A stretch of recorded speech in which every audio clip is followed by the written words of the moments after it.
بالله من الشيطان الرجيم. بسم الله الرحمن الرحيم.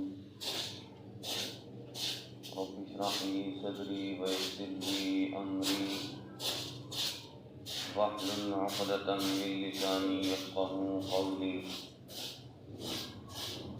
رضيت بالله ربا وبالإسلام دينا وبمحمد صلى الله عليه وسلم نبيا ورسولا. مولاي صل وسلم دائما أبدا على حبيبك خير الخلق كلهم، منزه عن شريك في محاسنه، فجوهر الحسن فيه غير منقسم. محمد تاج رسول الله كاتبة، محمد صادق الأقوال والكلم، محمد ذكره روح لأنفسنا، محمد شكره فرض على الأمم. رب صل وسلم دائما أبدا على حبيبك خير الخلق كلهم. يا رب بالمصطفى بلغ مقاصدنا واغفر لنا ما مضى يا واسع الكرم. إن الله وملائكته يصلون على النبي يا أيها الذين آمنوا صلوا عليه وسلموا تسليما. اللهم صل على سيدنا وأصحاب سيدنا ومولانا محمد وبارك وسلم. الصلاة والسلام عليك يا خاتم النبيين وعلى آلك وأصحابك يا خاتم المعصومين. اللہ جل جلالہ وعم نوالہ وعظم شانہ وجل ذکرہ وعز اسمہ حمد و ثنا حضور نبی اکرم رسول محتشم نبی مکرم حضور احمد مجتبی حضرت محمد مصطفیٰ صلی اللہ علیہ وسلم کی حضور ناز میں اپنی ارادتوں، محبتوں اور عقیدتوں کا خراج پیش کرنے کے بعد دعا ہے کہ خلق نزل اس مقدس دن کے صدقہ سے رب الجلال ہم سب کے تمام صغیرہ اور کبیرہ گناہوں کو معاف فرمائے، اور رب الجلال ہم سب کو دین کا فہم عطا فرمائے۔ رب الجلال کے فضل اور توفیق سے ایک مرتبہ پھر رب الجلال کے اس مقدس گھر میں، مقدس دن میں رب الجلال کی بارگاہ کے اندر حاضر ہونے کی توفیق حاصل ہو رہی ہے۔ رب الجلال ہم سب کو اس مقدس دن کے صدقہ سے دین کا فہم عطا فرمائے۔ حضرات محترم، یہ مہینہ جمادی الاخر جس کے آخری اشرا میں، ویسے تو پورا مہینہ ہی یہ یادوں سے بھرا ہوا ہے، ہر اس مہینے کے ہر دن کو کسی نہ کسی بزرگ کے ساتھ خاص نسبت ہے، لیکن خاص طور پر جو اس مہینے کو نسبت ہے وہ ہے تاجدار صداقت، افضل البشر بعد الانبیاء بتحقیق ابی بکر صدیق رضی اللہ تعالیٰ عنہ، حضرت سیدنا صدیق اکبر رضی اللہ تعالیٰ عنہ کے ساتھ اس کو خاص نسبت ہے۔ تو رب الجلال نے حضرت سیدنا صدیق اکبر رضی اللہ تعالیٰ عنہ کو وہ خاص مقام اور خاص مرتبہ عطا فرمایا کہ قرآن پاک میں اور حضور علیہ السلام کے کتنے ہی فرامین ہیں، مقدس فرامین میں بھی، بلکہ اسے ہٹ کر پہلے جتنی بھی کتابیں اتری تھیں، جتنے بھی صحیفے آئے، تمام صحیفوں میں، تمام کتابوں میں جس طرح حضور علیہ السلام کی وہاں پر شانوں کو بیان کیا گیا، تو ساتھ ہی حضور علیہ السلام کے صحابہ کی شانوں کو بھی بیان کیا گیا۔ ان میں سے خاص طور پر حضرت سیدنا صدیق اکبر اور حضرت فاروق اعظم رضی اللہ تعالیٰ عنہ کی شان۔ تو حضرت سیدنا صدیق اکبر رضی اللہ تعالیٰ عنہ کے قبول اسلام کا جو واقعہ ہے اس الغابر کے اندر اس کو انہوں نے تفصیل سے ذکر کیا، اور پھر جب ہم یہ واقعہ سنتے ہیں، پڑھتے ہیں، بیان کرتے ہیں تو حضرت سیدنا صدیق اکبر کی جو شانیں ہیں وہ واضح ہو جاتی ہیں، اور ہر نہ ماننے والا بھی اس کو ماننے پر مجبور ہو جاتا ہے۔ تو لکھتے ہیں اس الغابر کے اندر کہ جب حضور علیہ السلام نے اپنے نبی ہونے کا دعویٰ کیا اعلان نبوت فرمایا تو اس وقت حضرت سیدنا صدیق اکبر مکہ شریف میں موجود نہیں تھے، بلکہ آپ تجارت کی غرض سے یمن کے اندر گئے ہوئے تھے۔ اور جب یمن کے اندر گئے تو وہاں پر آپ کی ایک بزرگ سے، ایک راہب سے جو پہلے کتابوں کا علم رکھنے والا تھا، تو اس کے ساتھ آپ کی ملاقات ہوئی۔ تو جیسے ہی ملاقات ہوئی، بیٹھنے کے بعد فوراً ہی انہوں نے سوال کیا احرمی انت، کہ پوچھنے لگے کہ اے آنے والے، اے نوجوان، کیا آپ حرم شریف سے آئے ہیں، یعنی مکہ شریف سے آئے ہیں؟ تو حضرت سیدنا صدیق اکبر فرماتے ہیں نعم، جی ہاں، میں مکہ شریف سے آیا ہوں۔ پھر اس کے بعد اس نے دوسرا سوال کیا، اس نے کہا کہ آپ قریشی انت، کیا آپ بنو قریش قبیلے سے ہیں؟ تو آپ نے فرمایا نعم، جی ہاں، میں بنو قریش سے ہی ہوں۔ اس کے بعد اس نے تیسرا سوال کیا اتیمی انت، کیا حرم شریف میں بنو قریش کی جو شاخ تیم بن مرہ ہے، آپ کا تعلق اس قبیلے سے ہے؟ تو آپ نے فرمایا جی ہاں، بالکل میرا تعلق اسی قبیلے کے ساتھ ہے، تیم بن مرہ والی جو شاخ ہے اسی کے ساتھ میرا تعلق ہے۔ تو پھر وہ بزرگ فرمانے لگے کہ اپنے کپڑے کو اٹھائیے، اپنے پیٹ سے اپنے کپڑوں کو اٹھائیے۔ تو حضرت سیدنا صدیق اکبر رضی اللہ تعالیٰ عنہ پہلے جو چپ کر کے جواب دے رہے تھے، یعنی پہلے انہوں نے پوچھا کہ آپ حرم شریف سے ہیں، تو آپ نے فرمایا کہ میں حرم شریف سے آیا ہوں۔ پھر دوسرا انہوں نے سوال کیا کہ آپ قریشی ہیں، تو آپ نے فرمایا کہ میں قریشی ہوں۔ اور تیسرا جواب بھی آپ نے یہ دیا کہ میں تیم بن مرہ سے ہوں۔ اب آپ نے فرمایا کہ مطلب ہے کہ بزرگوں سے فرمانے لگے کہ آپ بظاہر تو میں آپ کو نہیں جانتا، شاید آپ مجھ کو جانتے ہیں، کیونکہ آپ نشانیاں بتلا رہے ہیں، جو کچھ آپ میرے بارے میں جانتے ہیں، جتنا کچھ آپ نے پوچھا وہ تقریباً صحیح ہے، لیکن میں اس پوچھنے کا حق رکھتا ہوں کہ 3 سوال آپ نے کیے، میں کوئی کچھ نہیں بولا، لیکن اب تم مجھے کہہ رہے ہو کہ اپنے پیٹ سے کپڑا اٹھاؤ، تو اس کی وجہ کیا ہے؟ یعنی جب بزرگوں نے، اس راہب نے، اس عالم دین نے، یعنی جو پہلی کتابوں کا علم رکھنے والا تھا، اس نے 3 سوال کر لیے، اب جو چوتھا کام اس نے کہا کہ اپنے بدن سے، اپنے پیٹ سے کپڑا اٹھائیے، تو آپ نے فرمایا کہ اس کی وجہ کیا ہے؟ تو وہ فرمانے لگے کہ میں نے علم صحیح کے اندر پہچانا ہے، علم صحیح کا میں علم رکھنے والا ہوں، اور پہلے جتنی بھی کتابیں ہیں ساری کا میں علم رکھنے والا ہوں۔ تو اس کتابوں میں، اس علم کے اندر میں نے پایا کہ نبی آخر الزمان صلی اللہ علیہ وسلم، آخری نبی علیہ السلام جب تشریف لائیں گے تو ان کی جو معاملت ہوگی، یعنی وہ قریش کے اندر آئیں گے، قریش کے قبیلے سے ہوں گے، اور حرم شریف کے اندر ان کا ظہور ہوگا، اور ان کی جو مدد کرنے والے ہوں گے ان کے اندر ابتدائی طور پر 2 بندے ہوں گے، جن میں سے ایک تو کم عمر ہوگا، یعنی حضرت مولا کائنات رضی اللہ تعالیٰ عنہ، اور ایک ہوگا پکی عمر کا، ادھیڑ عمر کا۔ اور فرمانے لگے کہ میں جو ادھیڑ عمر والی جو نشانیاں ہیں، جو بڑی کتابوں کے اندر پہلے ذکر کر دی گئی ہیں، تو فرمایا کہ ان نشانیوں کو میں تمہارے اندر دیکھ رہا ہوں۔ تو باقی تو ساری نشانیاں میں جان چکا ہوں، لیکن ایک اور نشانی جو ہے وہ فرمایا کہ علی فخذی یسرا علامہ وعلی فوق سرتی شامہ وفوق سرتی شامہ، فرمایا کہ 3 نشانیاں جو میں پہلے آپ سے پوچھ چکا ہوں کہ وہ سب سے پہلے تو وہ حرم شریف سے ہوگا، دوسرا یہ ہے کہ وہ بنو قریش سے ہوگا، اور تیسرا یہ ہے کہ وہ تیم بن مرہ قبیلے سے ہوگا۔ اور فرمایا کہ جو چوتھی نشانی ہے وہاں پر یہ لکھی گئی ہے کہ اس کی جو دائیں ران ہے، دائیں ران جو ہے اس کے اوپر ایک علامت ہوگی، اور ان کی جو ناف ہوگی وفوق سرتی شامہ، اور ان کی ناف کے اوپر ایک تل ہوگا۔ تو فرمایا کہ یہ جو نیچے شرمگاہ یعنی جو ران پر ہے یہ تو میں نہیں دیکھ سکتا، لیکن کم از کم جو ناف کے اوپر ہے وہ علامت مجھے بتاؤ، تاکہ میں ساری کی ساری نشانیاں جو ایک حضور علیہ السلام کے اس امتی کی، وہ پہلا امتی جو حضور علیہ السلام کا مددگار بنے گا، وہ نشانیاں آپ پر منتقل کر سکوں۔ تو حضرت سیدنا صدیق اکبر رضی اللہ تعالیٰ عنہ کو اس نے اسی وقت بتا دیا کہ آپ ابھی جائیں، اور ابھی جائیں مکہ شریف کے اندر جہاں پر آپ کا خاندان ہے، جائیں اور جا کر دیکھیں کہ ایک نبی کا ظہور ہونے والا ہے۔ جب ظہور ہوگا تو انہوں نے خاص وصیت کی کہ تم نے جا کر ان کی مدد بھی کرنی ہے، اور ان کے لیے اپنی ساری کی ساری خدمات کو پیش یعنی حاضر رکھنا ہے۔ تو اس کے بعد حضرت سیدنا صدیق اکبر اسی یمن جو تھا علاقہ، اس کے قبیلہ ازد کا وہ بندہ تھا،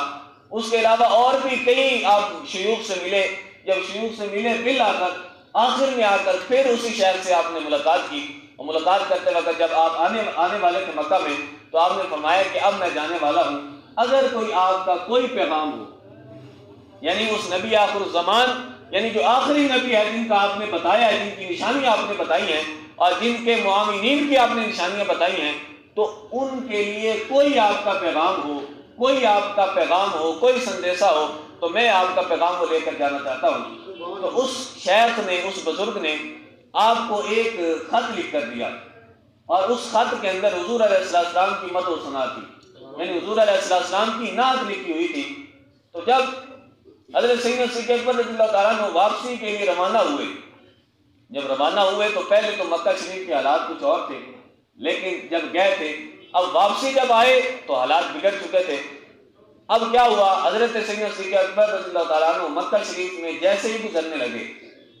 تو پہلے سے ہی آپ کا وہاں پر انتظار کیا جا رہا تھا۔ بنو قریظ کی طرف سے ایک وفد جس کا سردار ابو جہل تھا، وہ آپ کا انتظار کر رہے تھے کہ جیسے ہی آئیں، کیونکہ حضرت سیدنا صدیق اکبر ایک سردار کی حیثیت رکھتے تھے مکہ شریف میں اور بنو قریظ میں خاص طور پر۔ تو جب آپ وہاں پر پہنچے تو وہ پہلے سے انتظار میں تھے کہ جب حضرت سیدنا صدیق اکبر آئیں تو تاکہ ان سے فیصلہ کروا لیا جائے کہ کیا یہ بھی نبی ہو سکتا ہے، معاذ اللہ۔ تو جب حضرت سیدنا صدیق اکبر وہاں پر پہنچے تو پہلے سے جب انتظار کیا جا رہا تھا تو ابو جہل جاتے ہی آپ سے اس نے سوال کرنے لگا، آپ کو کہنے لگا کہ یتیم ابو طالب یزعم انہ نبی، کہ اے صدیق، اے ابو بکر، ابو طالب کا جو بھتیجا ہے، یتیم ابو طالب، ابو طالب کا جو یتیم بھتیجا ہے وہ یہ گمان کرتا ہے کہ وہ نبی ہے۔ انت النہایہ وانت الکفایہ، تمہارے اوپر سارا ہم نے فیصلہ رکھا ہے، تمہارے لیے ہی فیصلہ رکھا ہے، تم نے اس کا فیصلہ کرنا ہے، لیکن یہ ہے کہ کم از کم سوچ لینا کہ یتیم بھی کیا نبی ہو سکتا ہے۔ یعنی یہ ابو جہل کی سوچ تھی، وہ کہنے لگا کہ یتیم بھی کیا نبی ہو سکتا ہے۔ تو حضرت سیدنا صدیق اکبر رضی اللہ تعالیٰ نے پوچھا کیا واقعی انہوں نے دعویٰ کیا ہے؟ تو جب انہوں نے کہا کہ واقعی دعویٰ کیا ہے تو حضرت سیدنا صدیق اکبر رضی اللہ تعالیٰ نے حضور علیہ السلام کی بارگاہ کے اندر تشریف لے گئے۔ اس وقت حضور علیہ السلام حضرت خدیجہ کبریٰ رضی اللہ تعالیٰ عنہ کے حجرہ شریف میں جہاں پر ان کی رہائش تھی وہاں پر موجود تھے۔ تو آپ نے فرمایا کہ پہلے میں جا کر ان سے ملتا ہوں اور پہلے میں دیکھتا ہوں، بعد میں تمہیں جواب دوں گا۔ تو انہوں نے کہا کہ جائیے آپ ملاقات کیجئے اور اس کے بعد ہم تمہارے منتظر ہیں، تم نے آ کر ہمیں جواب دینا ہے۔ حضرت سیدنا صدیق اکبر رضی اللہ تعالیٰ عنہ جب وہاں پر تشریف لے گئے تو جیسے ہی ملاقات ہوئی تو حضور علیہ السلام نے جاتے ہی فرمایا کہ یا ابا بکر انی رسول اللہ الیک و الی الناس جمیعا، فرمایا کہ اے ابو بکر میں تمہاری طرف بھی اور ساری مخلوق کی طرف بھی رسول بن کر تشریف لایا ہوں۔ اب یہاں پر علماء نے فرمایا کہ اب یہاں پر یہ بھی کہا جا سکتا تھا کہ اے ابو بکر میں ساری مخلوق کا رسول ہوں، ساری مخلوق کا نبی ہوں، لہذا تمہارا بھی نبی ہوں، تم بھی مجھ پر کلمہ پڑھو اور مسلمان ہو جاؤ۔ لیکن علماء فرماتے ہیں کہ یہاں پر حضور علیہ السلام نے پہلے مرتبہ، یعنی پہلا مسلمان ہونے والا جو تھا اس کے سامنے ہی پہلے دن فیصلہ کر دیا تھا، جو صدیوں بعد ہونا تھا، لوگوں نے بعد میں جھگڑنا تھا۔ آپ نے فرمایا کہ انی رسول اللہ الیک و الی الناس جمیعا۔ تو وہاں پر حضور علیہ السلام نے حضرت سیدنا صدیق اکبر کو خاص کر کے یہ بتا دیا کہ پوری دنیا کا، پورے مسلمانوں کا، سارے لوگوں کا اسلام لانا ایک طرف اور تمہارا اسلام لانا ایک طرف، کیونکہ بعد میں اسی کے تحت حضور علیہ السلام کو ایک خواب میں دکھایا گیا، اور حضور علیہ السلام کے خواب بھی تو اللہ تعالیٰ کی طرف سے ہوتے ہیں۔ تو حضور علیہ السلام نے خواب میں دیکھا، حضور علیہ السلام نے فرمایا کہ میں نے خواب میں دیکھا کہ ایک ترازو ہے اور ترازو کے ایک پلڑے میں مجھے رکھا گیا اور دوسرے پلڑے میں پوری انسانیت کو رکھا گیا۔ تو فرمایا کہ رجحت بھی، تو میرا پلڑا جو تھا وہ سب پر بھاری آ گیا، اور پھر فرمایا کہ جب مجھے مطلب ہے کہ وزن کر دیا گیا میرا پوری انسانیت کے ساتھ، فرمایا کہ اس کے بعد دوسرا جو وزن تھا وہ حضرت سیدنا صدیق اکبر کا کیا گیا۔ ایک پلڑے کے اندر حضرت سیدنا صدیق اکبر کو اور دوسرے پلڑے میں حضرت سیدنا صدیق اکبر کے جو جانب مخالف کی دوسرا پلڑا، اس کے اندر تمام مسلمانوں کو، تمام انسانیت کو رکھا گیا۔ تو حضور علیہ السلام نے ارشاد فرمایا فوزینا وزن بہم، کہ جب ان کے ساتھ ان کا وزن کیا گیا تو سارا کا سارا برابر ہو گیا۔ ایک طرف حضرت سیدنا صدیق اکبر رضی اللہ تعالیٰ عنہ اور دوسری طرف تمام مسلمان، ان کے اندر 3 خلفائے راشد بھی ہیں، ان کے اندر 9 عشرہ مبشرہ بھی ہیں، ان کے اندر بدری بھی ہیں، ان کے اندر اور والے بھی ہیں، ان کے اندر اصحاب رضوان بھی ہیں، ان کے اندر اہل بیت بھی ہیں، جتنے مسلمان تھے کائنات میں اور قیامت تک آنے والے، پوری دنیا کا زہد تقویٰ ایک طرف، ابدال کلندر ایک طرف، غوثیت ایک طرف، صحابیت ایک طرف اور عشرہ مبشرہ ایک طرف، اور ایک طرف حضرت سیدنا صدیق اکبر رضی اللہ عنہ۔ تو بعد میں جب حضور علیہ السلام کو خواب میں بتایا گیا تو حضور علیہ السلام نے تو پہلے دن ہی یہ فیصلہ کر دیا کہ حضرت سیدنا صدیق اکبر رضی اللہ تعالیٰ عنہ کی شان میں کبھی کچھ نہ کہنا، کبھی ایسا نہ کہہ جانا کہ ان کا کوئی مرتبہ تھوڑا ہے کسی سے، بلکہ فرمایا کہ ایک طرف پوری انسانیت ہو اور دوسری طرف میرا اکیلا صدیق اکبر ہی کافی ہے۔ تو پہلے دن حضور علیہ السلام نے یہ فیصلہ فرما دیا، انی رسول اللہ الیک و الی الناس جميعا، اے ابو بکر میں تمہارا بھی رسول ہوں اور باقی بھی تمام انسانوں کا رسول ہوں۔ تو جب حضرت سیدنا صدیق اکبر رضی اللہ تعالیٰ عنہ نے جب یہ سنا، اب احادیث مبارکہ کے اندر، احادیث صحیحہ کے اندر یہی ملتا ہے کہ حضور علیہ السلام نے ارشاد فرمایا کہ کوئی بھی بندہ تھا، کسی بندے نے بھی اسلام اگر قبول کیا ہے تو اس نے مجھ سے کوئی نہ کوئی دلیل ضرور مانگی ہے۔ جب بھی میں نے کسی کے سامنے اسلام پیش کیا ہے، میں نے کہا کہ تم مسلمان ہو جاؤ، اسلام قبول کر لو، تو ضرور بھی ضرور اس نے تھوڑا سوچنے کا موقع ضرور مانگا ہے اور اس نے کہا کہ میں کسی سے مشورہ کر لوں، لیکن ایک ذات ایسی ہے، سیدنا صدیق اکبر رضی اللہ تعالیٰ عنہ کی ذات، حضور نے فرمایا کہ یہ واحد ذات ہے کہ جنہوں نے بغیر سوچے سمجھے مجھ پر ایمان لائے۔ لیکن یہاں پر انہوں نے لکھا کہ حضرت سیدنا صدیق اکبر رضی اللہ تعالیٰ عنہ نے پوچھا ما دلیل، یا رسول اللہ صلی اللہ علیہ وسلم آپ تو یہ دعویٰ کر رہے ہیں کہ آپ اللہ کے رسول ہیں، تو چونکہ یہ جواب کس لیے مانگ رہے تھے، یہ دلیل کس لیے مانگ رہے تھے، اس کی وجہ یہ تھی کہ پیچھے وفد کھڑا تھا ابو جہل کا، جنہوں نے بھیجا تھا کہ آپ جائیں اور جا کر پوچھیں کہ وہ کیسے نبی ہو سکتے ہیں۔ تو حضور علیہ السلام سے جب پوچھا گیا کہ ما دلیل، حضور علیہ السلام نے ارشاد فرمایا کہ الشیخ الذی لقیت بالیمن، فرمایا کہ میری نبوت کی دلیل پوچھتے ہو، فرمایا کہ میری نبوت کی دلیل وہ شیخ ہے جس سے تم یمن میں ملے تھے۔ حضرت سیدنا صدیق اکبر رضی اللہ تعالیٰ عنہ ایک دفعہ حیران ہو گئے، لیکن پھر پوچھا، فرمایا کہ یا رسول اللہ صلی اللہ علیہ وسلم کم من شیوخ لقیتہ بالیمن، فرمایا کہ یمن کے اندر تو میں بہت سے شیوخ سے ملا ہوں، یعنی یمن کے اندر میں نے بہت سارے علماء سے ملا ہوں، کتنے شیوخ سے ملا ہوں، آپ کس شیخ کا نام لے رہے ہیں؟ تو حضور علیہ السلام نے ارشاد فرمایا اے ابو بکر اسی شیخ کا نام لے رہا ہوں جس نے تمہارے پیٹ سے پردہ اٹھوایا تھا اور کپڑا اٹھوا کر اور ساتھ ساتھ آتے ہوئے اس نے تمہیں میری نعت بھی دی تھی۔ تو حضرت سیدنا صدیق اکبر رضی اللہ تعالیٰ عنہ فرمانے لگے، باقاعدہ ذہن میں سوچنے لگے کہ میں یمن میں تھا، یہ یہاں تھے، نہ تو کوئی ایسی کوئی صورتحال ہے کہ جس کی وجہ سے مجھ سے پہلے کوئی پیغام آیا ہو، میرے علاوہ اس پیغام کو کوئی نہیں جانتا، میری ملاقاتوں کو کوئی نہیں جانتا، لیکن یہ ان کو پتہ کیسے چلا؟ تو فوراً ہی آپ نے کلمہ پڑھ کر اور مسلمان ہوئے، اور جب واپس آئے تو ابو جہل پوچھنے لگا کہ اے ابو بکر کیا بنا؟ کیا تم نے پوچھا کیوں وہ اپنے آپ کو رسول کہتا ہے، کیوں اپنے آپ کے لیے نبوت کا دعویٰ کرتا ہے؟ تو آپ فرمانے لگے کہ اے ابو جہل میں تو مسلمان ہو چکا ہوں۔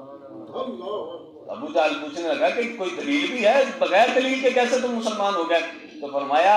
دلیل یہ ہے کہ یہ یہاں تھے، ان کی ذات یہاں تھی اور کوئی ایسا ذریعہ نہیں تھا، کوئی ایسے سورسز نہیں تھے جن کے ذریعے سے ان کو پتہ چلتا۔ میں وہاں پر یمن کے اندر شیوخ سے ملاقات کر رہا تھا، تو جو کچھ میں نے وہاں پر کیا، جو کچھ انہوں نے مجھے بتایا اور جو کچھ انہوں نے دیا، یہ یہاں پر بیٹھ کر سارا کچھ دیکھ رہے تھے۔ اب اس بات کو ایک سنی ہی بیان کر سکتا ہے، کیونکہ اب لوگ فتوے لگاتے ہیں کہ اللہ کے علاوہ غیر کو کیسے غیر کی خبر ہو سکتی ہے۔ پہلے دیکھو تو صحیح، کائنات میں سب سے پہلا مسلمان، حضور علیہ السلام پر سب سے پہلا ایمان لانے والا، وہ بھی حضور علیہ السلام کے علم غیب کو دیکھ کر مسلمان ہو رہا تھا، اور یہاں پر لوگ کہتے ہیں کہ اللہ کے علاوہ کسی کو علم نہیں۔ تو فوراً ہی حضرت سیدنا صدیق اکبر رضی اللہ تعالیٰ عنہ نے جائزہ لیا اور بتایا کہ میں یمن میں تھا اور ان کی ذات یہاں پر تھی، جو کچھ یمن کے اندر ہوا، جو کچھ میں نے تجارت کی، جتنے شیوخ سے ملا اور جن جن شیوخ سے جو جو باتیں ہوئی، سب کا ان کو علم ہے، تو لہٰذا یہی اس بات کی دلیل ہے کہ یہ رب ذوالجلال کے نبی ہیں۔ تو حضرت سیدنا صدیق اکبر وہ پہلے مسلمان تھے، اور پھر حضرت سیدنا صدیق اکبر جب اسلام لائے تو اسلام لانے کے بعد رب ذوالجلال کے محبوب کی سبب سے، ان کی شرف صحبت کی وجہ سے جو رب ذوالجلال نے آپ کو مقام و مرتبہ عطا فرمایا، اور اتنا مقام و مرتبہ عطا فرمایا کہ کائنات کا ہر بندہ حیران تھا کہ کائنات میں اور انسانیت میں نبیوں کے بعد، رسولوں کے بعد اگر کسی کا مرتبہ ہے تو حضرت سیدنا صدیق اکبر رضی اللہ تعالیٰ عنہ کے ساتھ۔ اور ایک موقع پر حضور علیہ السلام نے ارشاد فرمایا خصال الخیر ثلاثمائۃ وستون، فرمایا کہ 360 خصلتیں ہیں، 360 اچھی خصلتیں ہیں۔ فرمایا کہ جب بھی بندہ کوئی اچھے کام کرتا ہے، کوئی نیکی کا کام کرتا ہے، جب بھی رب الجلال کسی بندے کے ساتھ نیکی کا ارادہ کرتا ہے، نیکی کا ارادہ کرتا ہے، اس کے ساتھ بھلائی کرنے کا ارادہ کرتا ہے، تو جعل اللہ فی خصلۃ، تو رب الجلال اس میں ایک خصلت پا دیتا ہے، ایک خصلت اس کے اندر ڈال دیتا ہے، ایک خصلت اس کی شخصیت میں رکھ دیتا ہے۔ تو حضرت سیدنا صدیق اکبر پاس بیٹھے تھے تو پوچھنے لگے یا رسول اللہ صلی اللہ علیہ وسلم، میرے والدین آپ پر قربان، یا رسول اللہ ان 360 خصلتوں میں سے کوئی ایک خصلت مجھ میں بھی پائی جاتی ہے؟ تو حضور علیہ السلام نے ارشاد فرمایا کلھا فیک یا ابا بکر، ہمیں اللہ کا،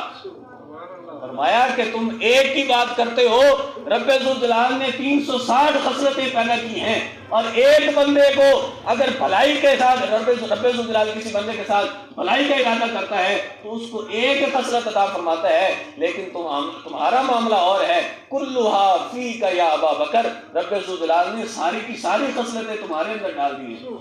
اور پھر فرمایا کہ ہنی اللہ کا، اے ابو بکر صدیق تمہیں خوشخبری ہو۔ تو وہ حضرت سیدنا صدیق اکبر رضی اللہ تعالیٰ عنہ کہ جن کو رب ذوالجلال نے انبیاء کے بعد، رسولوں کے بعد، حضور علیہ السلام کی ذات کے بعد سب سے پہلا مرتبہ عطا فرمایا، اور پھر اس کے بعد حضرت فاروق اعظم، پھر اس کے بعد حضرت سیدنا عثمان غنی رضی اللہ تعالیٰ عنہ، پھر اس کے بعد حضرت مولا کائنات شیر خدا حضرت امیر المومنین مولا کائنات رضی اللہ تعالیٰ عنہ، ان کا مرتبہ ہے۔ تو یہ ابتدا سے ہی رب ذوالجلال کے محبوب صلی اللہ علیہ وسلم نے پہلے سے ہی مقام عطا فرما دیے۔ اب یہاں پر ہمارے لیے بہت بڑا مسئلہ ہے کہ میں پہلے بھی یہ بیان کرتا رہتا ہوں کہ ہمارا مسئلہ یہ ہے کہ آج ہم نے، کیونکہ ہم اسلام سے دور ہو گئے، ہم نے جو علوم تھے، علوم اسلامیہ تھے، ان کو پڑھنا چھوڑ دیا،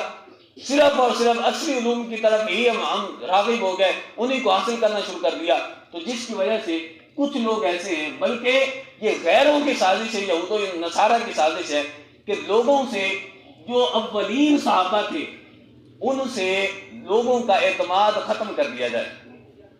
آج کے دور میں آپ دیکھ لیں، اگر یہودیوں سے آپ پوچھیں کہ کائنات کے سب سے افضل ترین لوگ کون ہیں، تو وہ بھی کہتے ہیں کہ وہ لوگ جنہوں نے حضرت موسیٰ علیہ السلام کی صحبت اختیار کی۔ آج بھی یہودی اس بات کو مانتے ہیں، یہودی مانتے ہیں کہ حضرت موسیٰ علیہ السلام کے ساتھ جنہوں نے صحبت اختیار کی، جو حضور علیہ السلام سے پہلے جتنے بھی انبیاء تھے ان کے ساتھ جنہوں نے شرف صحبت ان کو میسر آیا، تو وہ سارے کائنات کے سب سے بہترین لوگ ہیں۔ اگر عیسائیوں سے پوچھا جائے تو وہ بھی کہتے ہیں کہ سب سے افضل ترین جو لوگ ہیں وہ حواری تھے، حضرت عیسیٰ علیہ السلام کے جو ساتھ حواری تھے۔ لیکن اس امت کا یہ نظریہ صرف اور صرف یہود و نصارہ نے ہی دیا ہے کہ لوگوں کو ایسا کنسپٹ دیا جائے جس کے ذریعے سے ان کا جو نظریہ ہے وہ ڈیمیج ہو جائے، بالکل ختم ہو جائے، جس کی وجہ سے ان کی طرف سے سازشیں ہو رہی ہیں، اور ان سازشوں کی بنا پر ہمارے بھولے والے مسلمان ان کو اکسایا جا رہا ہے اس بات پر کہ وہ حضور علیہ السلام کے اوپر سب سے پہلے جو اسلام لے کر آئے، جنہوں نے حضور علیہ السلام کا ساتھ دیا، حضور علیہ السلام کے لیے ہجرت کی، ان کے خلاف بہتان کرتے ہیں، بک بک کرتے ہیں۔ تو لہذا کائنات کے کوئی بھی فرقہ ہو، کوئی بھی مسلک ہو، یہودی ہو، نصرانی ہو، کوئی بھی جماعت ہے، ان میں سے کوئی بندہ بھی کسی کے بارے میں بکواس نہیں کرتا اس نبی کے بارے میں جس نبی کی جن لوگوں نے صحبت اختیار کی ہو۔ لیکن یہ امت مسلمہ میں یہ غیروں کی جانب سے یہ کنسپٹ دیا گیا کہ تم بکو ان اصحاب رسول صلی اللہ علیہ وسلم کو، ان اہل بیت رضوان رضی اللہ تعالیٰ عنہ اجمعین کے خلاف۔ تو آج ہمارا معاملہ یہ ہے کہ ایک دھڑا جو ہے وہ اٹھتا ہے، وہ کہتا ہے کہ صحابہ کے خلاف بک بک کرو، اور ایک دوسرا اٹھتا ہے وہ کہتا ہے کہ تم اہل بیت کے بارے میں بک بک کرو۔ لیکن الحمدللہ ہم اہل سنت و جماعت جنہوں نے 1400 سال سے صحابہ کرام علیہ رضوان والا اور اہل بیت والا نظریہ اپنایا ہوا ہے، ہم کہتے ہیں کہ صحابہ سے بھی محبت، اہل بیت سے بھی محبت۔ وجہ کیا ہے؟ محمد رسول اللہ صلی اللہ علیہ وسلم، نسبت رسول صلی اللہ علیہ وسلم کو ہی ہم دیکھتے ہیں، باقی کسی اور چیز کو نہیں دیکھتے۔ سبحان اللہ، سبحان اللہ۔ اب اس کے ساتھ حضرت امام زین العابدین رضی اللہ تعالیٰ عنہ کا یہاں پر بھی امام ذہبی نے ایک واقعہ لکھا۔ امام ذہبی فرماتے ہیں کہ ایک بندہ آیا اور وہ آ کر حضرت امام زین العابدین کے پاس سوال کرنے لگا، اخبرنی عن ابی بکر، وہ پوچھنے لگا کہ مجھے اے امام زین العابدین، حضرت امام زین العابدین حضرت مولا کائنات رضی اللہ تعالیٰ عنہ کے پوتے ہیں اور حضرت امام حسین کے لخت جگر ہیں، ان سے جب پوچھا کہ اخبرنی عن ابی بکر، کہ مجھے ابو بکر کے بارے میں بتاؤ، تو فرمایا عن الصدیق تسالو، فرمایا کہ تمہیں سوال ہی نہیں کرنا آتا، تم کہتے ہو کہ ابو بکر کے بارے میں بتاؤ، کیا ابو بکر وہ جو ابو بکر صدیق ہے؟ لہذا فرمایا کہ سوال کا نظریہ چینج کرو۔ فرمایا کہ پہلے ہی مجھے پتہ چل گیا ہے کہ تمہارے دل کے اندر خباثت کتنی زیادہ ہے، پہلے چونکہ جان چکے تھے، اور لختے جگر کس کے تھے؟ حضرت امام حسین کے، اور نسل پاک کس کی تھی کہ جن کے بارے میں اعلیٰ حضرت فرماتے ہیں کہ تیری نسل پاک میں بچہ بچہ نور کا، تو ہے اہل نور، تیرا سارا گھرانہ نور کا۔ تو فرمایا کہ ابھی صدیق تسالو، کیا ابو بکر صدیق کے بارے میں پوچھ رہے ہو؟ تو اس نے کہا جی ہاں، لیکن